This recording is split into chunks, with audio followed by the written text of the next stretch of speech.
감사합니다. 베드로가 헤롯의 옥에서 벗어납니다. 그의 기름진 옆구리를 가둘 수 없었음이죠. 부활된 베드로의 선교지에서 일어나는 모든 일이 하나님의 뜻 가운데서 발생되는 것임을 깨닫고 더욱 믿음을 굳건히 붙잡아야 함을 베드로는 알고 있습니다. 우리의 삶 속에서도 발생되는 일도 우리의 성숙된 믿음의 새신을 신으라는 주님의 신호임을 우리 모두가 믿으시기를 바랍니다. 8절로 9절 사자가 그를 향해 말하였다. 띠를 두르고 너의 샌들 삶을 신으라. 이같이 행하자 그가 그에게 말한다. 너의 겉옷을 입고 나와 동행하라. 그리고 나와서 그와 동행하더라. 그러나 사자로 인하여 발생한 것이 참인지 알지 못하였기에 환상을 보는 것으로 생각하더라. 베드로에게 들려지는 소식, 그 소식이 이성적으로 분별할 수 있도록 논리를 써서 이야기를 하고 있습니다. 띠를 띠라 이렇게 얘기합니다. 띠를 둘러라.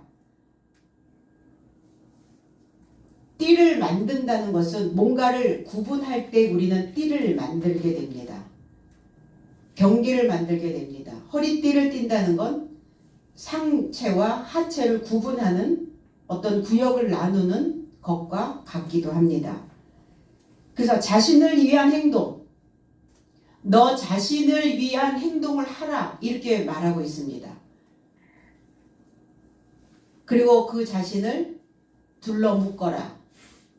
띠를 띈다는 것은 어떤 끈을 묶는다는 것은 그 끈과 내 몸이 연합되는 것과도 같습니다. 무엇과 결합되어져야 되는 상황이 지금 벌어지고 있는 겁니다. 누가복음 12장 35절로 37절의 원어 해석은 너의 허리 삶은 띠를 두르고 등불 삶은 켜두고 있으라. 그리고 너의 삶은 주인이 결혼식에서 언젠가 해산할 것이니 그가 와서 두드리면 곧장 그에게 열어주려고 자신의 주인을 기다리는 사람과 같다. 주인이 와서 깨어있는 종을 발견할 것이니 그 종은 행복하다. 진실로 나는 너의 삶에게 말하노니 저가 띠 두르고 종을 기대어 앉게 하고 다가와 저 삶에게 봉사할 것이다. 띠를 두르고 있는 종에게 주님은 봉사한답니다. 뭘 했던 자에게 교훈을 지키느라고 띠를 두르고 있었던 자, 말씀과 연합되어져 있었던 자, 하나님과 연합되어져 있었던 자, 내 삶과 나의 신앙의 경계를 만들어 놓고 있었던 자. 그래서 경계가 분명히 만들어지면 분별이 생기죠. 그래서 분별하고 있었던 자를 이렇게 말씀하고 있습니다. 깨어있고 지키고 있었던 하나님의 종에게 봉사하시는 주님. 그러면 주님은 무엇으로 그 종에게 봉사하러 오셨다는 건가? 계시록 1장 13절에는 촛대 사이에 인자 같은 이가 발에 끌리는 옷을 입고 가슴에 금띠를 띄었더라 그랬어요. 원어 해석은 7 촛대의 삶의 중심 안에 인자 같은 이가 발 덮는 옷을 입고 그 가슴을 향해 금띠를 띄었더라. 가슴에 금띠, 변하지 않는, 퇴색되지 않는, 변질되지 않는 메시지를 그 종에게 허락하신다는 겁니다. 진리를 우리는 다 누구나 들을 수 있는 것 같지만 그 진리를 허락하지 아니하시면 우리는 그 진리를 들을 수 없으리라는 것을 알고 있습니다. 하나님께서 허락하신 자들에게만 그 참된 진리가, 참된 말씀이 스며들 수 있다라고 말씀합니다. 7 촛대 삶의 중심 안에 그러면 7날을 가고 있는 7 교회가 되어진 사도가 되어진 그 종이 되어진 하나님의 종이 된 그 삶 안에 그 중심 안에 금띠가 만들어진다는 겁니다. 그래서 진리로 묶여있는 인자의 모습을 저와 여러분들의 삶에게 그대로 보여줄 수 있도록 그 삶과 연합되어질 수 있도록 봉사하신다는 겁니다. 그래서 정금 같은 순수한 말씀이죠. 믿음 생활 안에서 어떤 기근 현상이 오지 않도록 그 영적인 욕구를 충족시켜 주시는 교훈이라는 겁니다. 수많은 교인들이, 오늘날 교회를 다니는 수많은 성도들이, 크리스찬들이 왜 기갈 상태에 있는가? 그래서 자신들의 욕구를 채우려고 왜 여기저기 떠돌며 돌아다니고 있는가? 그러다가 이제 잘못된 곳에 빠지면 거기에서 헤어나오지를 못하는 겁니다. 하나님의 이름은 부르는데 그 속에 들어가면 거짓이다. 참이 아닌 거죠. 그럼 하나님은 그들을 왜 건져내지 못하고 계시는가? 그들에게 왜 봉사하지 아니하시는가? 그들은 그들의 삶을 분별해내기 위해서 띠를 두르지 않았다는 겁니다.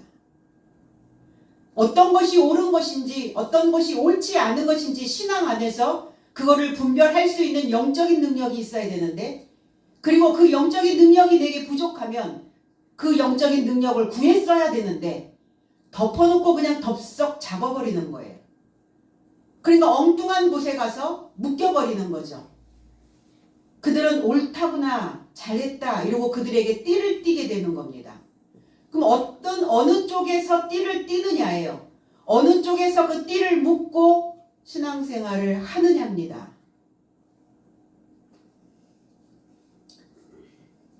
그래서 유감스럽게도 그 많은 사람들이 떠돌며 자기들의 욕구를 충족하려고 하나 그들이 제공받는 치료 방법은 언제나 똑같이 되풀이되어진다는 겁니다. 동의어적인 반복. 관심을 끌기 위해서 마련된 해학적인 일화, 거기에 곁들여진 어떤 기발한 설교, 그런 것들만 들을 뿐입니다. 신앙과 우리의 삶에 필요한 무관한 내용. 그러니까 그냥 듣기의 즐거움에 있는 자들, 듣는 즐거움.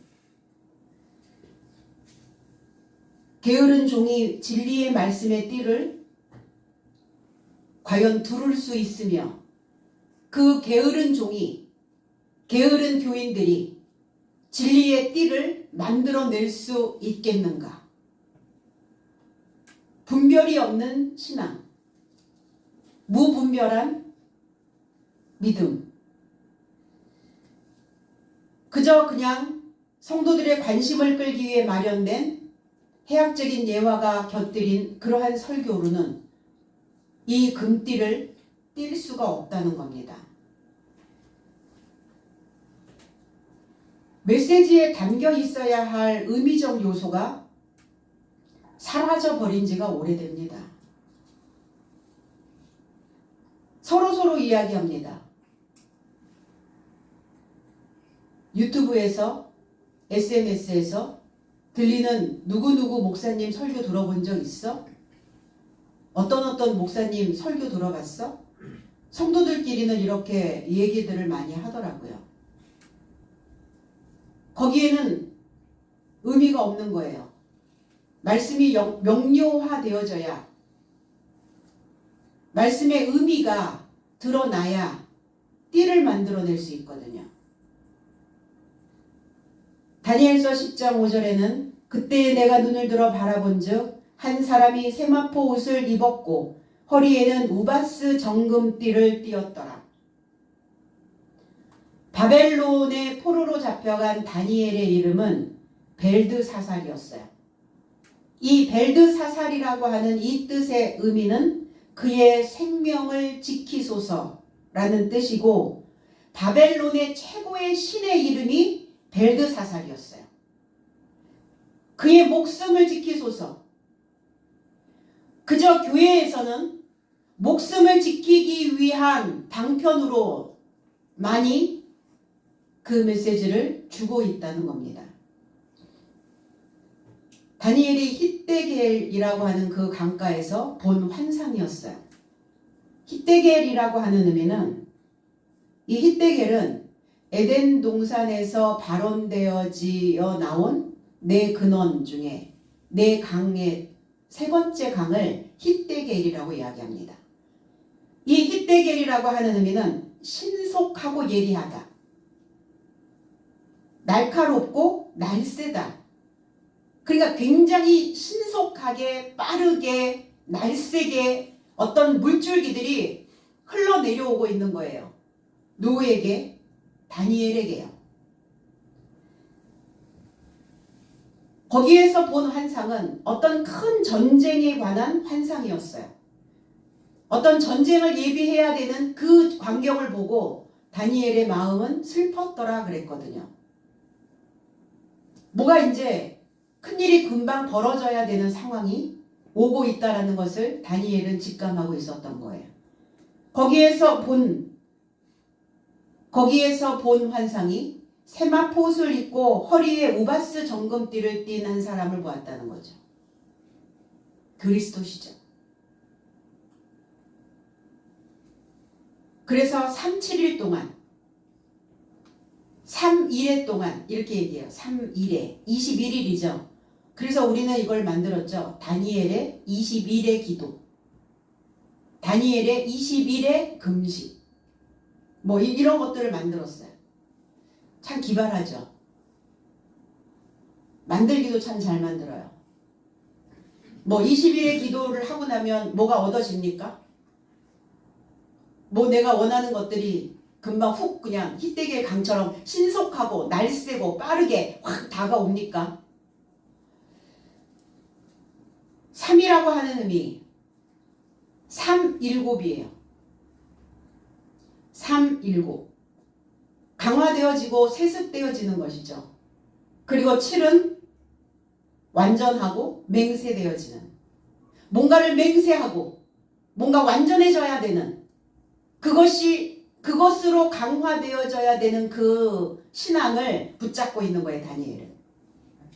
그리고 떡과 고기와 포도주를 그리고 기름도 바르지 아니하였더라. 떡은 뭡니까? 레헴입니다. 나는 하늘로서 내려온 살아있는 떡이다. 그리스도시거든요. 그럼 바벨론에서 주는 떡이 무슨 떡이었겠어요? 바벨에서 주는 교훈이겠죠. 그 떡을 먹지 아니하였고, 고기, 이 바사르라고 하는 단어예요. 살이라는 단어입니다. 소식이라는 단어예요. 바벨에서 주는 그 소식을 듣지 아니하였고, 포도주, 술입니다. 야인이란 단어예요. 와인. 바벨에서 나오는 거품. 바벨의 교훈으로 거품이 일어나는, 발효되어지는 그것을 먹지 않았더라. 기름은 어디에서 나왔겠어요? 바벨의 지식입니다. 그 지식을 바르지 않은, 철저하게 자기를 경계를 만들어 놓은, 더 이상 거기에서 넘어오지도 못하게 하는, 띠를 띠고 있는 다니엘의 모습입니다. 세마포 옷을 입었어요. 이 세마포 옷을 만드는 그 시로라기 하나하나, 직물 하나하나, 나뉘어진 어떤 직물이라는 뜻이에요. 나누다, 고독하다, 혼자서, 이런 뜻이에요. 이 세마포라는 옷이. 그럼 어차피 우리의 인생길은 다 각자 옷을 짜서 입어야 되는 상황이라는 겁니다. 누가 우리에게 옷을 짜서 입혀주지 않습니다. 말씀 한 단어, 낱말 하나하나, 그 안에 담겨져 있는, 그 메시지 속에 담겨져 있는 그 의미를 한 올 여러분들이 만들어서 그 실타래로 만들어내셔야 돼요.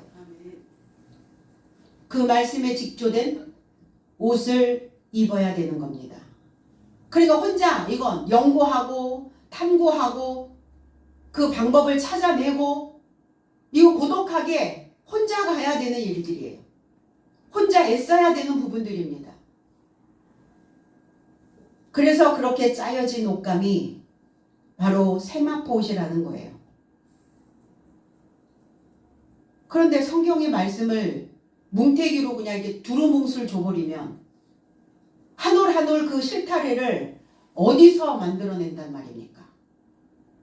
성도들이. 그럼 메시지를 전하는 지도자도 마찬가지죠. 이 낱말 하나하나들을, 성경 말씀 한 올 한 올들을, 한자 한자들을 나누어서 실타래를 만들어서 직조를 하게 만들어야 되는데, 그렇게 주지 않으면, 그렇게 가르치지 않는데 실타래를 어디서 만들어냅니까? 실타래를 만들어내지 못했기 때문에, 말씀을 쪼개지 못하기 때문에 지도자가 성도들에게도 그 쪼개진 말씀을 한 올 한 올 나누어진 그 메시지를 주지 못하고 있는 겁니다. 귀만 즐겁게 해서는 성장할 수 없어요. 그 옷을 내가 직접 짜서 입을 수 있어야 된다는 겁니다. 성경의 문헌들, 역사적인 맥락, 이런 것들에서만 파악하게 되면 성경을 부당하게 만드는 것과 같다. 물론 역사적인 고찰에서부터 성경 연구는 시작이 되어져야 되는 건 맞습니다. 그러나 본문이 담고 있는 해석에 노력을 기울이지 않는다면 우리는 어쩌면 이 성경을 보존할 수 없게 될 수도 있습니다. 허리에 그 짤룩한 부분에 허리에 띠를 띠고 허리에 띠를 띠고 있었어요. 손잡이입니다. 손잡이. 이 손 안에 딱 들어올 수 있는, 이 팔 안에 휘감을 수 있는 이 허리 부분. 이 허리는 우리가 짤룩하기를 원하죠. 이렇게 통짜로 이렇게 짜여지는 거 원치 않죠. 그래서 허리는 항상 요 팔 안에 들어가는, 이 한 규빗 안에 들어가기를 원하는, 하나님의 그 한 규빗 안에, 하나님의 그 품 안에 들어가야 되는 허리, 거기에 띠를 띄우고 있었어요. 누가? 다니엘이 본 세마포 옷을 입은 그가. 그리고 우바스 정금, 우바스라고 하는 그 지역입니다. 우바스가 유명한 금이라는 뜻이에요. 그 우바스라고 하는 지역에 금의 산지였어요.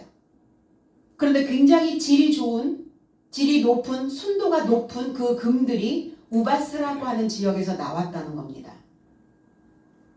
우바스가 어디입니까? 저와 여러분들의 믿음이어야 된다는 겁니다. 순도가 높은, 그리고 정결케 되어져 있는, 바로 그리스도 예수요, 그리고 사도요, 그리고 성도들의 삶이요, 결국 그리스도인들이 우바스여야 된다는 겁니다. 저와 여러분들의 삶에서 나온, 이 금의 산지에서 나온 하나님의 그 말씀, 정금 같은 그 메시지 속에서 나오는 그 인생들이 저와 여러분들이어야 된다는 겁니다. 그리고 정금 띠를 띄었더라. 순수한 금, 조각한, 지울 수 없는. 그래서 그 띠를 만들었다는 건, 우리가 띠를 계속 거기다가 한 곳에다가 묶어두고 있으면 어때요? 자국이 생기죠. 흔적이 남습니다. 기부스 해가지고 붕대 감아가지고 몇 년을 있어 보세요. 거긴 짤룩 들어가기도 하고 거기에 무엇인가 지워지지 않는 자국이 남습니다. 다른 팔과 달라요. 그렇게 띠를 띠고 있다는 건 뭔가 표현되어지고 무엇인가 드러나는, 무엇인가 선명한 자국이, 그리고 무엇인가 새겨진 것이 드러나는 상황을 이렇게 정금띠를 띄었다라고 얘기합니다. 새겨진 그리스도, 새겨진 하나님의 메시지, 그 메시지가 우리에게는 띠와 같다는 거예요. 그냥 그 띠를 헐겁게 해서는 안 되죠. 그 띠를 아무거나 만들어줘서는 안 되죠. 어떤 지식이 들어간다는 것은 그건 띠를 이루고 간다는 겁니다. 그래서 입을 수 있는, 우리의 삶에 띠를 띄었다라는 것은 입혀질 수 있는 것이 우리의 삶 속에 착색되어질 수 있는, 그것을 띄었다라는 이런 표현을 합니다. 입다, 사방에서 조이다 이런 의미를 가지고 있어요.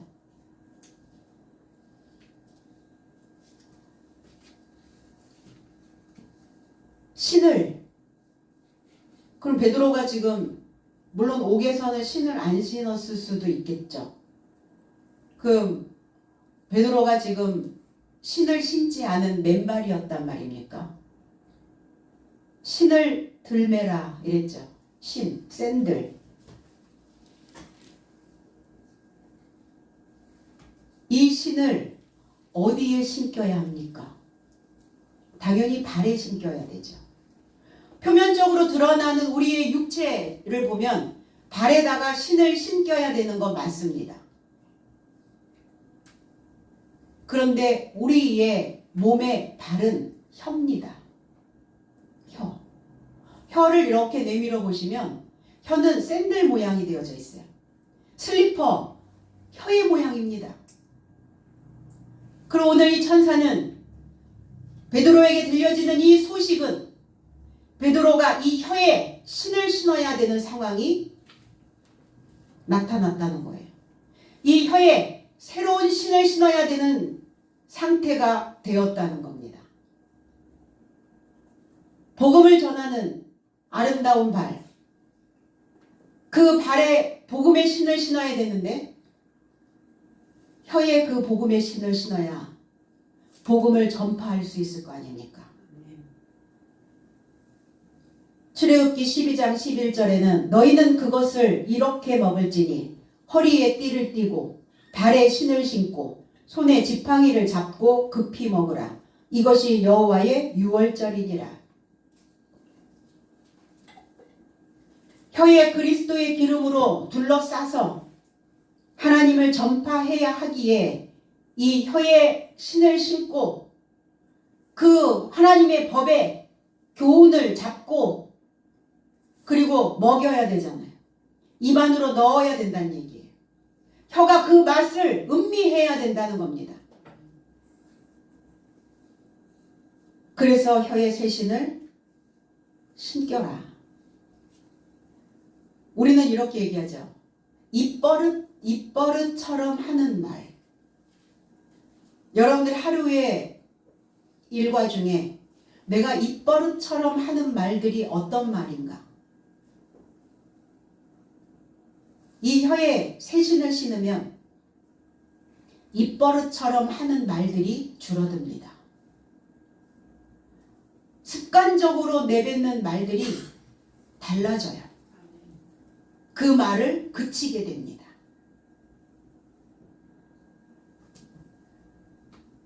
그래서 나의 입에 하나님께 감사로 신을 신겼는가?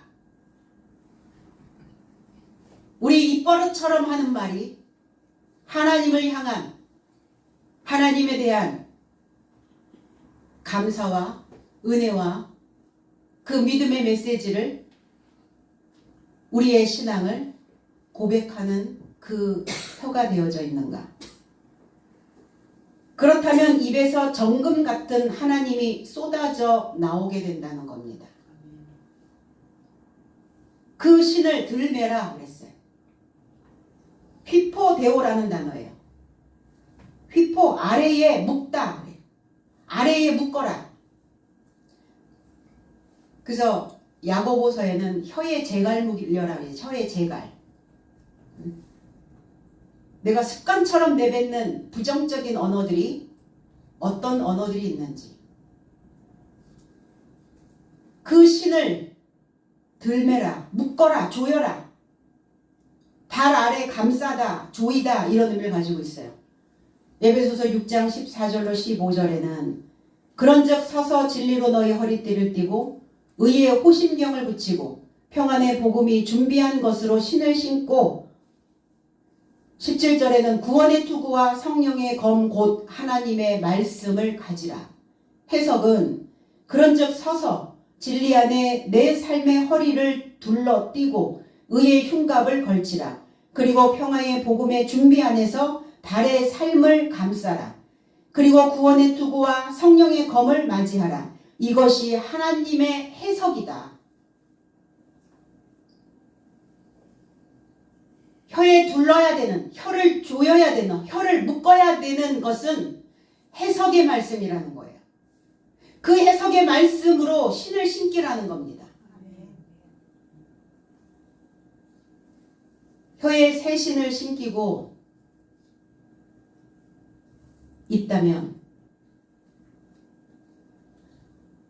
우리가 인생길을 가다 보면 때로는 힘들고 지쳐서 신발끈이 풀어질 때가 있어요. 너무 힘들고 지쳐서 도저히 갈 수 없는, 앞으로 어떻게 살아야 되나, 어떻게 가야 되나, 이 험난한 길을 어떻게 뚫고 가야 되나 막막할 때가 있어요. 그 상황이 어떤 상황이냐면 신발끈이 풀어지는 상황입니다. 그렇다 할지라도 그 혀에 새 신을 신긴 자는 잠시 멈추어 서도 오랫동안 거기에 멈춰져 있지 아니하고 다시 그 신발끈을 묶고 가는 길이 험난해도 앞으로 나아가야 된다는 겁니다. 나아갈 수 있다라는 겁니다.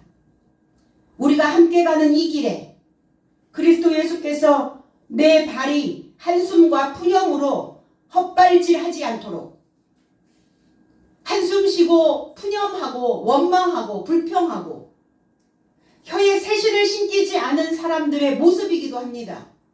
변화되지 않는 삶의 모습이기도 합니다. 옛날 삶에 묶여있는 자들의 모습이기도 합니다. 그러나 우리의 의식이 깨어나서 하나님, 내 믿음이, 내 신앙이 헛되지 않도록, 내 발이 헛발질하지 않도록 주님이 나와 함께 동행해 주신다면 그것이 가능하다라는 믿음이 우리 안에서 올라와야 될 줄로 믿습니다. 베드로가 행동합니다. 전달되어지는 그 소식에 의해서 베드로는 그대로 순차적으로 그거를 진행하고 있습니다. 다시 소리가 들립니다. 그 천사가 그 소식이 너의 겉옷을 입으라. 겉옷도 벗고 있었나 봐요. 근데 성경에서는 겉옷을 입으라 이렇게 되어져 있는데 엔뉘미라는 단어인데, 엔이라는 단어는 안에라는 뜻이에요. 속에, 안에 입어라, 속에 입어라. 속에 무엇이 있죠? 우리 속에는 속사람이 있습니다.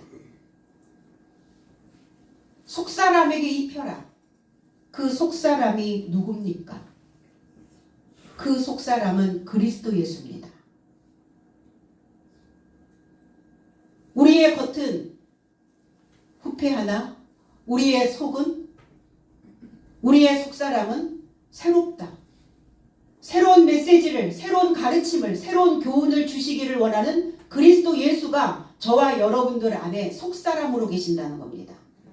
그 속사람에게 겉옷을 입혀라. 이 둘러싸다라는 의미예요. 무장하다라는 의미입니다. 무엇을 덮어주는, 수치를 가려주는. 시편 104편 2절에는 주께서 옷을 입은 같이 빛을 입으시며 하늘을 휘장같이 치시며 그랬어요. 너의 속에 그리스도의 지식의 옷을 입으라는 겁니다. 그리고 베드로는 그 길을 따라갑니다. 함께 같은 길에, 그리고 동행한 주님이 동행해 주시는 겁니다. 라스트 핏, 어느 접점, 마지막까지, 끝까지 뭐 할 수 있도록, 만족할 수 있도록. 그래서 경제 원리에서 보면 이코노미라고 하는 단어가 경제라는 단어인데 라스트 핏 이코노미라는 단어가 있어요. 그럼 고객이 만족할 때까지 어느 끝까지 만족도가 높은 그 지점까지. 그러니까 우리가 배송을 시키면 어디까지 와요? 집까지 오잖아요. 그걸 라스트 핏 이코노미라고 얘기합니다. 그럼 주님도 우리에게 신앙의 삶 속에서 우리가 믿음의 생활 속에서 만족할 수 있도록 끝까지 마지막까지 그 접점까지 라스트 핏 해주신다는 겁니다.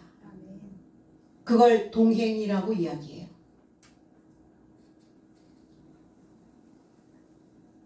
베드로가 동행하고 있습니다. 베드로와 동행 같은 길에 있습니다. 고린도전서 10장 4절에는 다 같은 신령한 음료를 마셨으니 이는 그들을 따르는 신령한 반석으로부터 마셨음에 그 반석은 곧 그리스도시라. 원어 해석은 모든 삶이 같은 영적인 음료를 마셨으니 왜냐하면 동행하는 영적인 반석에게서 마시더라. 그런데 그 반석은 그리스도시더라. 반석은 그리스도. 그리스도 예수는 영적인 음료. 그럼 우리는 주일날 왜 오는가? 물 마시려고 오는 거예요. 영적인 음료를 마시려고 오는 겁니다. 그래서 그 마신 물로 한 주간 기갈 걸리지 않도록 갈증 나지 않도록 해갈을 시켜주시는 거고, 그러면 그 영적인 음료를 마시지 못한 자들은 어떤 상황이 벌어지는가? 버석거리죠. 다 으스러져 버려요. 바람만 조금 불으면 확 날아가요. 조그만 어떤 어려움이, 어떤 시련이, 어떤 고통이 닥치면 견디지를 못해요. 인내하고 쭉 뿌리를 내려야, 그래야 수액을 나무들이 빨아들일 거 아닙니까? 고로쇠 물이 그냥 나옵니까? 응? 그 달달한 물이 그냥 나오냐고요.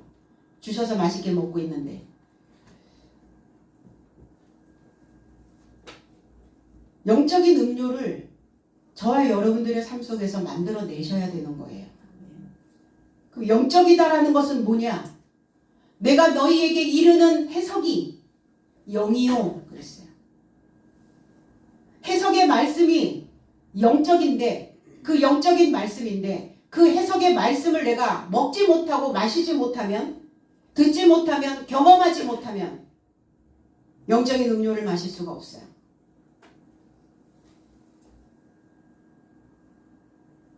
그러니까 조용할 날이 없는 거죠. 그 속이 시끄러워서. 늘 벌렁거리는 거죠. 심장 벌렁거리는 소리는.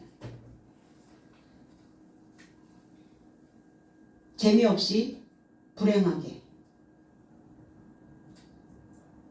그게 무슨 숙명입니까? 그게 무슨 자기가 태어날 때부터 그런 운명을 갖고 태어난 겁니까? 우리가 하나님을 믿는 목적에 대해서, 의미에 대해서 바르게 알아야 해요. 하나님을 믿지 않는 사람보다 더 형편없이 살고 있다면 그는 하나님의 대적자가 되어진다는 겁니다. 하나님과 합하여 살지 못하고 있다면, 하나님과 연합되지 못한다면 그는 하나님의 대적자입니다.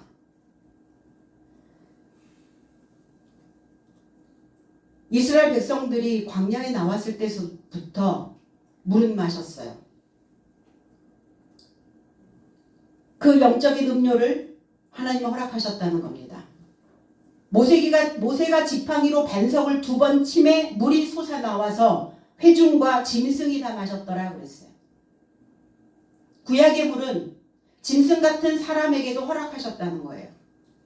그러나 신약으로 넘어오면 그리스도 예수가 완전히 가르죠. 분명한 경계를 만들어 놓습니다.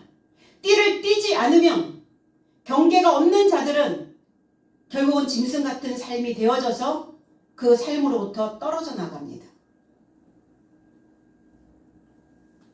영적인 그리스도에게서 난 음료를 마시지 못하게 되니까 그들은 바람에 나는 겨와 같다는 거예요. 물 없는 구름과 같다는 겁니다. 그래서 영적인 그리스도에게서 난 음료, 그 물과 함께 주께서 동행해 주셨다는 겁니다. 무엇과 동행하겠어요? 하나님께서 우리와 동행하시는데 어떻게 동행해 주신다는 거예요? 물소리입니다.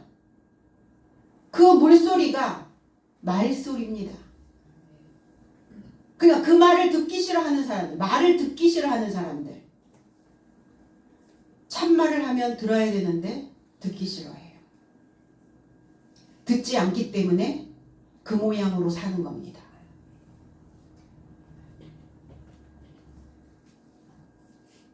이 말이 흘러가야, 말이 흐르면 물이 됩니다.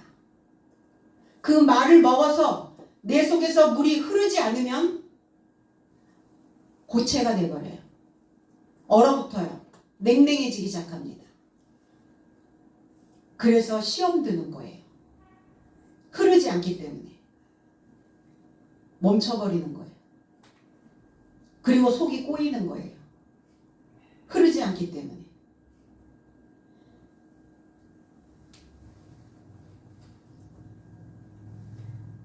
그래서 이 말씀 하나하나의 이 단어들의 문자적으로는 영적인 물을 먹을 수가 없다는 겁니다. 너무나 많은 교회가, 너무나 많은 성도들이 이 말씀과 동행을 해야 되는데, 이 해석된 메시지와 이 물과 동행을 해야 되는데 확실한 의미가 전달되지 않고 있기 때문에, 성경의 의미가 불명확하고 불확실하다면 믿음은 아무런 의미가 없다는 것과 일맥상통합니다. 말씀에 의미를 주지 않는다는 것은 믿음의 의미를 상실하게 만든다는 거예요. 믿으나 마나죠. 교회 쫓아다니면 뭐 할 겁니까? 우리는 지금 이 시점에서 내가 어떤 신앙을, 어떤 믿음을 소유해야 되는지에 대하여 우리는 진심으로 생각해 봐야 된다는 겁니다.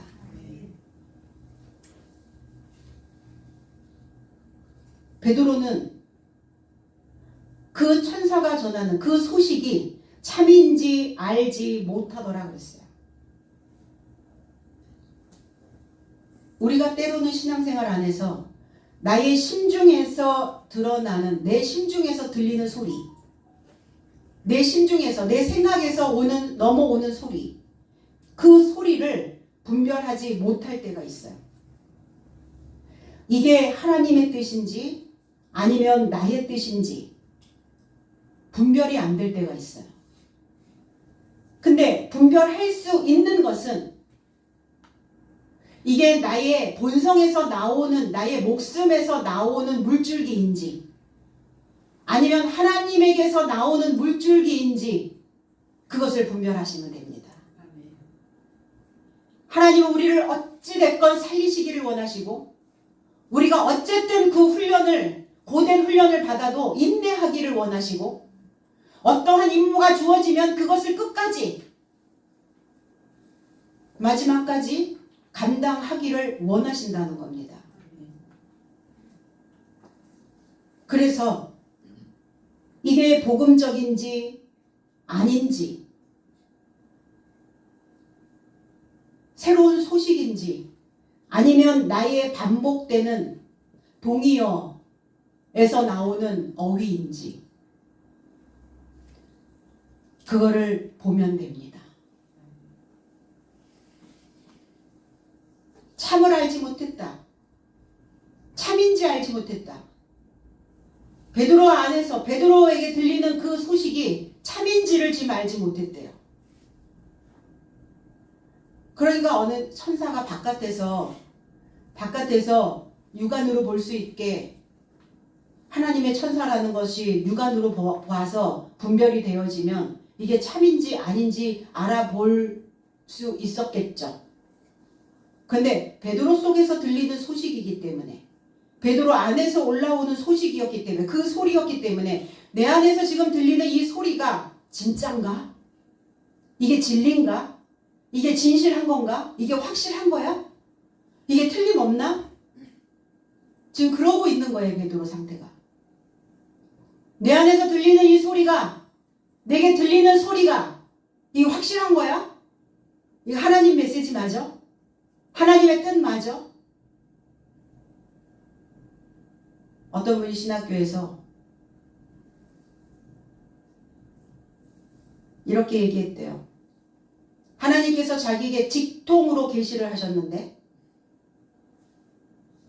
전도사 고시도 볼 필요 없고 강도사 고시 볼 필요도 없고 교회를 개척해라. 그래가지고 교회를 개척한다고 이렇게 얘기를 하더래요. 그게 하나님의 뜻이라고. 하나님의 소식이라고. 하나님이 자기한테 직통으로 계시하셨다. 이게 우리가 너무나 이 단어의 뜻을 알지 못하니까 계시가 뭔지조차도 모르는 거예요. 계시는 아포칼리푸시스, 덮개를 제거하다. 그러나 들어가야, 빛이 들어가야 덮개가 제거될 거 아닙니까? 물줄기가 들어가야 덮여있는 뚜껑들이 열릴 거 아닙니까? 자기의 생각인데, 자기의 뜻인데 그것이 하나님의 뜻이라고 우기고 있는 거예요. 틀림없는지, 확실한지 이거를 대조해 볼 만한, 이것이 옳은지 옳지 않은지 이것을 대입해 볼 만한 공식이 없는 거예요. 무작정 믿고 있는 거죠. 하나님 이름만 걸고 믿는 거예요. 그렇게 믿으라고 성경 어디에도 기록한 적 없으십니다. 여호와를 알아라. 여호와를 알자. 여호와를 알고 믿어라. 요한일서 5장 6절에는 이는 물과 피로 임하신 이시니 곧 예수 그리스도시라. 물로만 아니요 물과 피로 임하셨고 증언하는 이는 성령이시니 성령은 진리니라. 원어 해석은 이분은 물과 피로 인하여 오신 분이시니 그리스도이신 예수이시다. 물 안에서만 아니요 오히려 물과 피 안에 오셨으며 증거하는 이가 영이시니 이는 진리가 영이기 때문이다. 진리가 뭐냐? 영이래요. 그 영이 뭐냐? 흐레마예요. 그럼 우리가 말씀을 해석하지 못하고 있다면 진리를 먹어본 적이 없는 거예요. 진리가 내 안에 없는 겁니다. 확실하고 분명하고 틀림없는 하나님이 내 안에 계시지 않는 거예요. 그러니까 상태들이 어떻습니까? 신앙생활의 모양들이 어때요? 그 모습들을 보면 어떻습니까? 하나님을 모르는, 하나님을 알지 못하는 사람들에게 아, 저 모습이 하나님이시구나. 하나님의 모습이구나. 저 모습이 구원자로 오신 그리스도 예수의 형상이구나. 이렇게 인식들이 되어져야 되는데 그거보다 더 형편없으면 어떡하냐고요. 무슨 수로 이 새로운 소식들을, 이 소식을, 이 깊은 소식들을 그들의 가슴 속에 그 물줄기로 뿜어줄 수 있겠냐고요. 믿고 있다라고 말하는 본인들 스스로도 이것이 진리인지 거짓인지 분별하지 못하고 있는 상황인데 추상적, 형용사적, 실체는 없는, 그래서 막 자기 혼자 상상의 나래로 그림만 그리고 있는, 그건 신앙이 아니에요. 그건 무속입니다. 그건 샤머니즘이에요. 그건 죽은 신앙입니다. 죽은 종교입니다. 주님은 물과 피로 오셨어요. 십자가에서 옆구리를 찔렀을 때 물과 피가 쏟아졌습니다. 물, 착색하는 겁니다. 피, 혈통을 찾으시는 거예요. 같은 혈통이어야 돼. 이면적 유대인이어야 됩니다. 속이 채워져야 돼요. 겉으로 아무리 믿는 것처럼 보여도 속이 아니면, 속이 꽉 채워지지 않으면, 속에서 흘러나오는 그 메시지가, 그 혀가 새신을 신지 않고 있으면 그건 아무짝에도 쓸모가 없게 됩니다. 성경을 해석해서 확실한 뜻이 무엇인지, 그 뜻 안에 어떤 의미가 담겨져 있는지, 이걸 교회에서 틀림없이 가르쳐야 합니다. 그래서 참된 삶을 살게 하는 거죠. 그럼 참된 삶을 살고 있는 자들의 모습은 어떤 모습일까? 훈련된 마음, 품격 있는 신앙, 높은 수준의 사고력, 그 마음을 변화시키는 능력, 그리고 내 인생에 대한 확신, 신앙생활을 하는 이 모습이 하나님의 형상이다라는 것에 대한 자부심, 이러한 자들이 진리 안에 있는 자들의 모습입니다. 진리에 대한